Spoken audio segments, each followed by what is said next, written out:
Warriors, I am very excited today because we have Haley McNamara with us, and she's the Vice President of Strategy and Communications at the National Center on Sexual Exploitation in Washington, D.C. The National Center on Sexual Exploitation, we like to refer to it as NCOSE, NCOSE, exists to build a world where people can live and love without sexual abuse and exploitation. Let's jump right into it. Haley, welcome to the Warriors. Thanks for having me. I mean, absolutely. I can't think of a better person to talk about Pornhub. I don't mean to sound humorous when I say that, but I feel like this Pornhub is like a thorn in our sides. And every time I think we're making strides, it's going away a little bit. It like pops back up in some fashion, and we have to keep talking about it. But that's our jobs, to keep raising awareness and to go after them, to shut them down. I do want to put a little warning out for everybody. We will be talking about reality. We'll be talking about perhaps sexual abuse, human trafficking, violence, CSAM, child sexual abuse material. So I wanted to give everybody a heads up what's going on here. But this is the world we live in, at least I think, in 2024. And unless we have open and honest communication and we are able to educate you, we have to give you the facts and not hide anything. So Haley, let's start with explain what Pornhub is for those who may not know about it. Yeah, so this is essentially one of the largest pornography websites in the world, and it's owned by one of the largest pornography companies in the world. So when some people think about the pornography industry, they think about a wide array of websites that are completely disaggregated and unconnected. But most of this industry is actually a monopoly. So Pornhub's master company is called ALO, formerly MindGeek. They recently renamed themselves after news about the abuses on their platforms became mainstream. But yeah, so essentially it's just one of the largest sites and also one of the most mainstream sites. It's the name that most people would be able to know and associate with the pornography industry.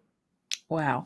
Okay, now let's fast forward to give us a little bit of the landscape about the last couple of years, even, kind of bullet pointed for us what has been going on with Pornhub. Why are we so concerned?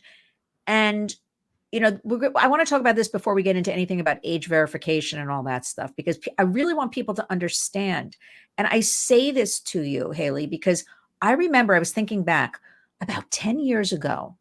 People would say to me things like, and my background is all in the entertainment business. And I just remember this came to me last night when I was looking at notes and things like that about you and about the center and Pornhub. And they're like, oh, there's so much free pornography now online. And I just remember them because I wasn't talking about it, like casually bringing this up with such excitement.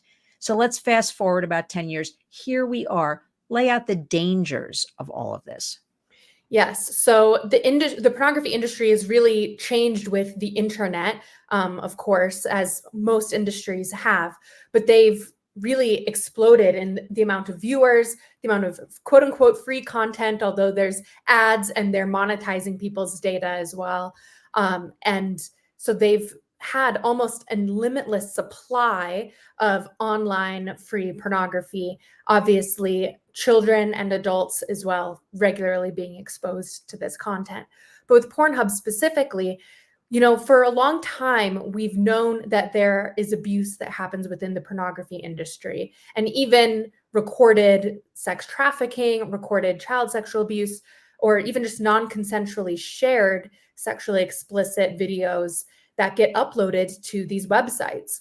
But for a long time, we knew this was happening. Some survivors came forward. But when you're a survivor who has your images out there on the internet, it's very difficult to come forward because, unfortunately, often people's names would then start trending on the pornography platforms as people would intentionally search for their exploited videos. But around 2020 and a little bit earlier, more and more survivors started speaking out and just taking the risk to share their truth. So we started hearing from so many survivors, including young people such as 14, 15, 16-year-olds who were sexually abused, and their abuse was recorded and then uploaded to Pornhub and other websites, pornography websites as well. But Pornhub was a primary focus because They're one of the largest, and they essentially operated like YouTube, where anyone could upload pretty much anything. And as a result, sex traffickers, jilted ex-romantic partners, voyeurs, and child abusers began uploading content onto that platform. But yeah, so essentially 2019, 2020, more and more survivors started speaking out about this.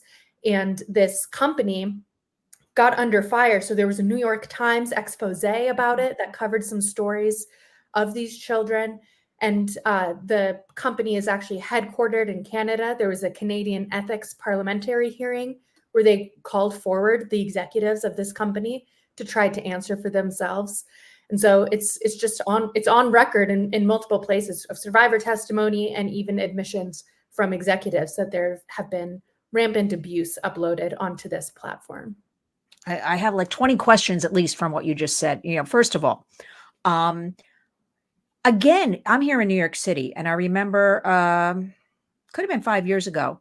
All of a sudden on the subways, there'd be all these ads for Pornhub. It was becoming like normalized. Just put out Times Square, flashing billboards, Pornhub. They had a pop-up shop, I remember a couple of years ago, somewhere here in the city, like Pornhub. They hired a lot of young women to walk around in very tight t-shirts that were saying, Pornhub. What you brought out, though, is something I want everybody to understand. People think of these performers as, willingly.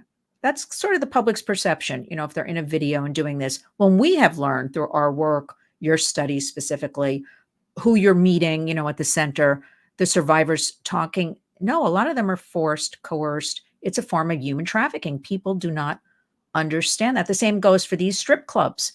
We have the same kind of information coming out. They've been forced into it. Explain to us why. Let's pinpoint this a little bit. Why it's so important to listen to that survivor voice, that lived experience. I, for one, and I say this because people always ask me, Lynn, why are you passionate? Because you speak about this subject. I have never been trafficked or forced into it. So how can I do my job unless I support and focus on that survivor, that victim, to share if they want to, because we don't like to ever exploit anybody with any of this. It's a tough subject. Give us a little bit about why it is so important to listen to them, support them, put them into the forefront as far as, their information has to be taken into account. Explain to us. Yeah, it's just absolutely vital. I mean, they're the people, you use the term lived experience, and I just think that's the most accurate term. They're often the canaries in the coal mines that will share about what's happening right now in exploitation, and maybe research or law enforcement reports or lawsuits. Those follow survivors speaking out.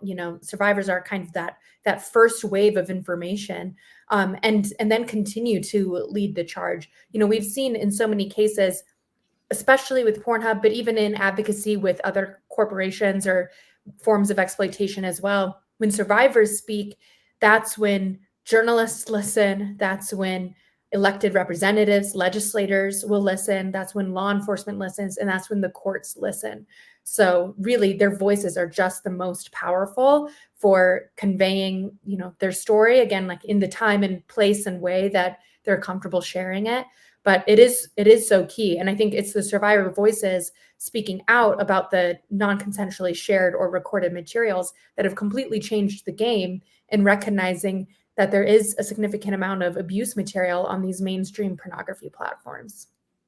And I'm just going to add, because Haley, every time I have the opportunity, I want to remind everybody, anytime you put an image online, it is there forever. Because I work with a lot of kids and parents, and they're like, oh, we deleted it. I'm like, no. The minute it goes up, be aware of this. It is there. Somebody's captured it. Somebody shared it. Somebody's now created, I don't know, AI. I'm digressing a little bit, and putting it up to perhaps a Pornhub site, something. We must be very careful and always spread the word. Once you put a photo up, an image up, anything, it is there. Let's get into this age verification with Pornhub claims. You will explain it for us. You know what? Just a lot of, to me, when It's funny. Anytime I see anything coming out of Pornhub, I'm like in one ear, out the other. It's kind of my attitude with them. So explain what's going on with this age verification, what it is, can it be successfully done even on other platforms, and what it would accomplish, perhaps. Right. So Pornhub has come out recently and said that they're now completely verifying age and consent of everyone who's going to appear on their website. Now, this isn't meaningless. There's some progress here. It's a little late. We've been calling for, age and consent verification. Pornhub has claimed that they've been doing this from the beginning. We've been particularly calling on them to improve their policies around age and consent verification for people depicted in videos for at least 4 to 5 years now. And so finally, they are doing something. So that's progress. Unfortunately, you always still need to be cautious, and it's a bit of a we'll wait and we'll see. We see some loopholes already with what their current policies are. For example, co-performers, so maybe not the primary person in the video, but a co-performer is able to simply upload an ID and sign a consent form. This to us is not meaningful age or consent verification because it's very easily manipulated. If someone has a trafficker, an abusive partner, even an ex-partner, it's very easy to forge that kind of verification. What we need is more stringent verification, such as both augmented tools and human review. And actually, there are some tools that exist that are really helpful at doing that. But we also think that there needs to be meaningful consent. So that includes being fully informed of risks and harms that may come about from participating in filming and distributing pornography. We think that there needs to be pre-authorization knowledge and consent to any sex act, especially any violent act that's going to happen in that video. Very often we hear from people within the industry themselves that they'll start a scene and not know that they were going to be choked or abused in some form. And then also that we think people should have the right to withdraw consent, whether either during filming, but even after filming, that if there's a time when the performer no longer wants their footage to be on that platform, the platform should take it down. So these are some things that we think would improve it. But I will still say, so it's not all there. It's not quite there, but it is a step forward. So we have to be glad about that at least, but still cautious and not quite trusting everything that they say until we see it ourselves. No, I think look, we talk about, dark and ugly topics and subjects in Pornhub and trafficking and all of this, but I actually think there is hope because we are talking about it. More people are talking about it. Survivors, victims coming forward. Remember, power in numbers, so there is hope. We always want to point that out. Let me ask you something. It just popped into my mind. Because I've spoken to different women and a couple of men actually too. What if a performer, you pointed out, they'll be in a scene and they go through with it. They didn't know that would be happening. And then they're threatened with, we're going to distribute this. We're going to do this to you, do that to you. Do you have any ideas? I don't know if you want to weigh in on this because I just thought of this. What would one do in that situation? Would they? I'm kind of putting you on the spot, but I'm just thinking about because all of them have reported back to me they're like in fear, so they go ahead with it.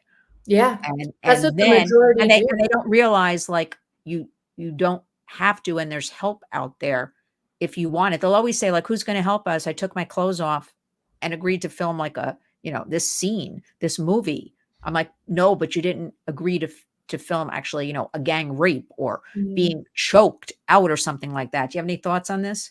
Yeah, and this is where we get into something that some people would call it a gray area. I don't really think of it as a gray area where within the pornography industry where someone might not be technically being trafficked or abused. They might have shown up that day and signed the contract and they're willing to participate. But there are these coercive forces that happen within the pornography industry because of how it's inherently set up. So if a performer is uncomfortable, there are incentives for them to say yes or to tolerate something even when they don't want to, such as if they pull out of a scene, will they not be cast in anything else again? Will they be blacklisted? Will they be deemed as difficult? Will they not get paid if they've maybe already started a scene and they think, well, I need to finish it so that I can get paid? So we see that even just by this being a commercialized industry, we start having coercive pressures that are inflicted on someone's sexual consent, which we believe should be something that's only ever given out of enthusiastic mutuality and not out of a begrudging tolerance because of a monetary incentive. What do you think of, we have all this talk lately about AI, the artificial intelligence. Also, I've read a lot of things about the pornography business and, itself. Does any of this concern you? Could this actually be helpful? I don't know. It's like a big mishmash to me of what's going on with that. We've got performers, adults saying they'll be out of business. And then we have somebody, well, your face and my face let's stick with your face. Your face could be put on somebody else's body and then put in one of these scenes. Is there any like buzz going on behind the scenes about like Pornhub, AI, like any of this stuff? Yeah, we're still seeing how the pornography industry itself is going to respond to this rising technology. We know the pornography industry is always interested in trying to be on the front lines. So I'm aware already of some social media influencers who are complete AI creations who are also creating pornography for sale. So I've seen that happening already. We'll see how it really is integrated with the pornography industry itself. It is a real threat, I think, to the average person, because like you said, any person can be turned into explicit or pornographic imagery. And it doesn't take having a PhD in computer science. Unfortunately, the ways to do this are open source, easy to find. It usually takes less time to create a artificial sexually explicit image than it takes to brew a cup of coffee. Okay. So this is a new world that we're entering. I think the pornography industry is definitely going to take advantage of it. At the same time, I think that there always will be, unfortunately, people who are interested in watching real people in sexual situations. And so I think that, the pornography industry won't become completely AI overnight.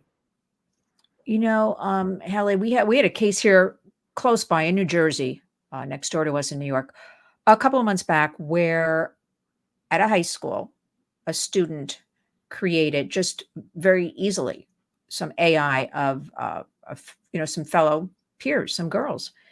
And I I wasn't even shocked at that because we talk about this, we know it's happening and going to be increasing and happening. I was more shocked at the way the adults responded. Like law enforcement said, like, we don't know what to do. The images were taken down. The principal, a woman, said 4 days later, the images were taken down.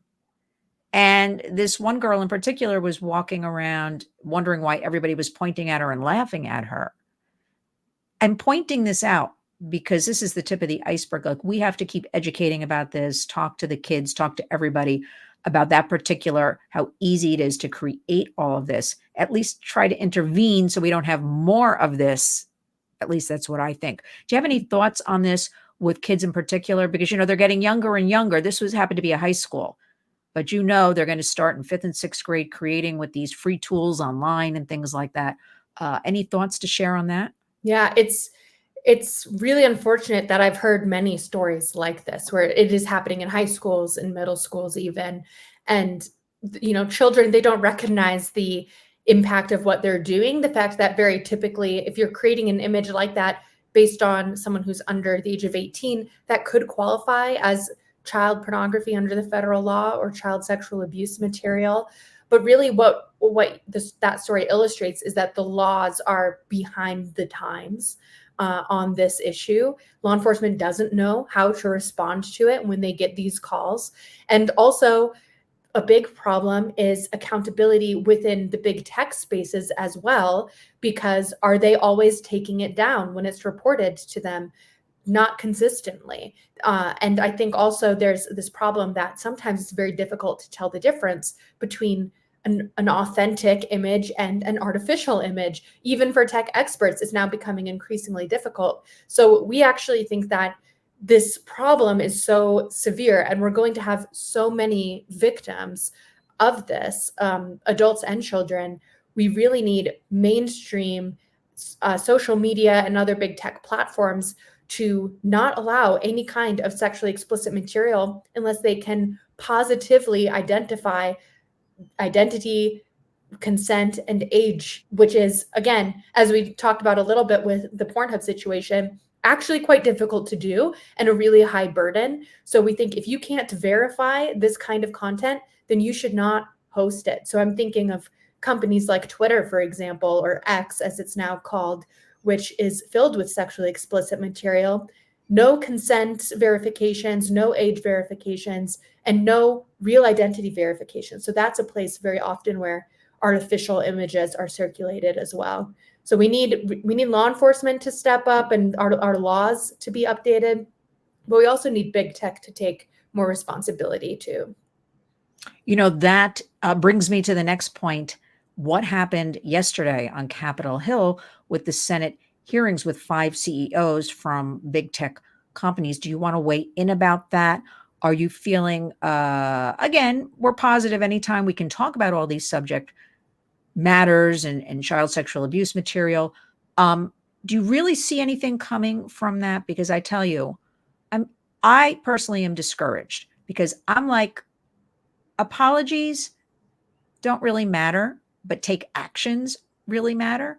And we have seen over and over again, Hallie, profit over people. So until we can get courts involved, that will make these companies, strike them where it hurts, which it's always about money. What are your thoughts on what happened yesterday? What's the outcome? What are people saying? What are the takeaways? Yeah, it was fascinating. 5 tech CEOs, so Meta, X, Discord, TikTok, and I'm gonna forget the 5th, Snapchat. They were there and had to testify. So it was a significant step forward and really important for the online child safety space, just because it was a hearing and because it lasted hours, and it was very bipartisan, senators on both sides of the aisle who were asking questions and coming to similar conclusions. So often we've really seen that this Congress has a lot of opportunity to put forward and pass legislation to protect children online, and they've been slow to do so. So we're hopeful that the fact that this hearing happened, there was media, it might give them momentum to actually start moving some of the solutions forward and hopefully start putting some pressure on them. We can say, well, you were grilling Meta about XYZ of child exploitation on their platform, so now it's time to do something about it. I'll say that the most encouraging thing to me about it was we had senators on both sides of the aisle who commented about the need to reconsider the broad scale immunity that previous legislation, Communications Decency Act, CDA 230, has given these online platforms. So what most people don't realize is that these online platforms, by and large, have large immunity for things like child sexual abuse materials or grooming activity on their platform.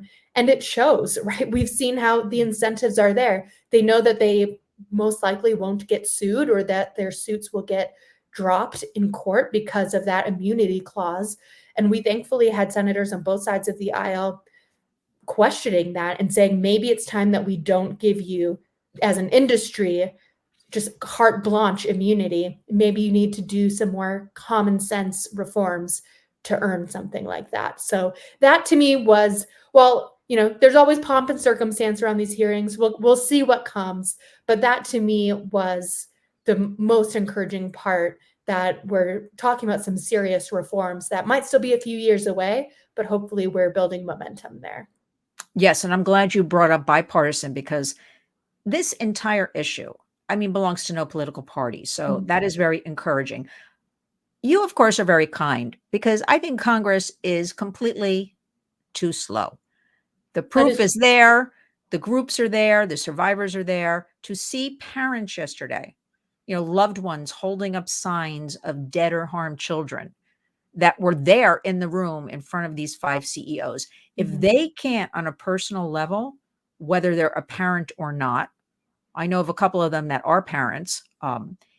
If that doesn't touch you, but again, as you brought out, they're hiding, they're like a billboard. They're hiding behind the law, Section Mhm. 230, Communications Decency Act. So that's why I always push for until the courts, until the legislation on that end, they're just doing their job. If you Mhm. look at it like that, you can't. And I was watching yesterday and I was thinking, Congress, this is great. I love all these questions, but what are you doing? Yeah. Because we've been rallying, we've been everywhere with all of this. It is time. But again, we're hopeful. I'm hopeful that it is coming sort of to a head. It feels like 2024, we're going to see a lot of uh, new take actions. I really think we're going to start seeing some things. So hopefully we are. I'm very hopeful Mhm. about that. Let's start finishing up. Where do you think? Where do you think Pornhub will be in like 5 or 10 years? Do you think it'll still be in existence? Do you think now we'll have AI porn online, or maybe it'll be gone? I don't know. I'm hopeful that they essentially won't exist in 5 or so years. I think that there's criminal liability that needs to continue to be Yeah. explored, but even just civilly, so there's 2 class action lawsuits that have been certified in the United States right now against Pornhub on behalf of survivors, including one that our law center at the National Center on Sexual Exploitation is involved in, and many other lawsuits as well in the US and Canada. And so I think that survivors are stepping forward. Some of those cases are moving forward. So we're just hopeful that survivors will get some degree of justice there and that these platforms won't be able to operate that they've operated anymore. Good. I'm glad you brought up about the lawsuits, especially NCOSE. Tell us if somebody's listening to this and they feel like I might be a victim, I am a victim, I don't know, I have questions. How can the center help them? What should they do? You can always reach out to us. Our email is public@ncose.com, NCOSE.com, and we'll be happy to talk with you if you or someone you know have had materials non-consensually shared either on a pornography platform or even on other social media platforms as well. We're happy to maybe legal action is something that you want to pursue, but maybe not. And if not, we are happy to help direct you towards other resources as well. So the good thing is there's not enough, but there are some resources out there. So please, if you or someone you know has been victimized, don't hesitate to reach out.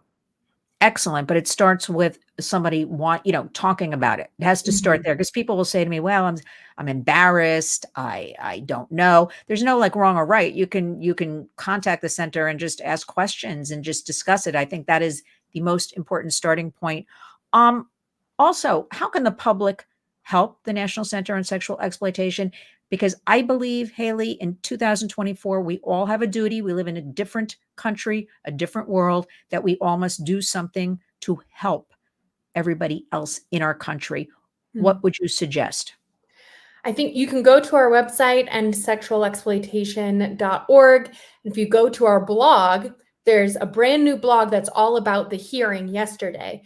And in that blog, you can take action. We have a really simple form that you can fill out where you can contact your elected representatives and tell them that enough is enough. And it's time for them to, some lip service has now been paid to the issue. That's great. But now it's time to promote actual legislation that will help protect children online. So if you go to our website and our blog, you'll see that right at the top of the page. Please take action because when representatives hear from their constituents, it makes a huge difference. Absolutely. And I always remind everybody that is your help. If you share your name, your zip code, wherever these take actions are. And of course, in the body of this video, we will have all of this information to make it easy for people to click on because we don't want to burden an already overwhelmed society. Finish us up. Any final thoughts? Oh, I'm just at the end of the day, there's still so much more to go, but I think we see that progress is happening and changes are happening. So I just encourage everyone to continue to call out sexual exploitation when you see it, because the more of us that stand up, speak out, and call for change, we do see that change is in motion. Excellent final words. We want to protect our children. We want to help those that have been exploited. A lot of people involved. And you know what, Haley? I am honored and just proud to know you and the work you do on this most important yet tough, we admit, subject, this topic, but it has to be discussed. It has to be worked on. It has to be shared with the public. So Haley McNamara, Vice President of Strategy and Communications at the National Center on Sexual Exploitation in Washington, D.C. Thank you for joining us again. I want you to come back maybe next month. We'll talk about it. We have to keep up the pressure. We have to keep talking about everything. The website, endsexualexploitation.org. Thank you for joining us. Let's talk again soon. Thank you so much.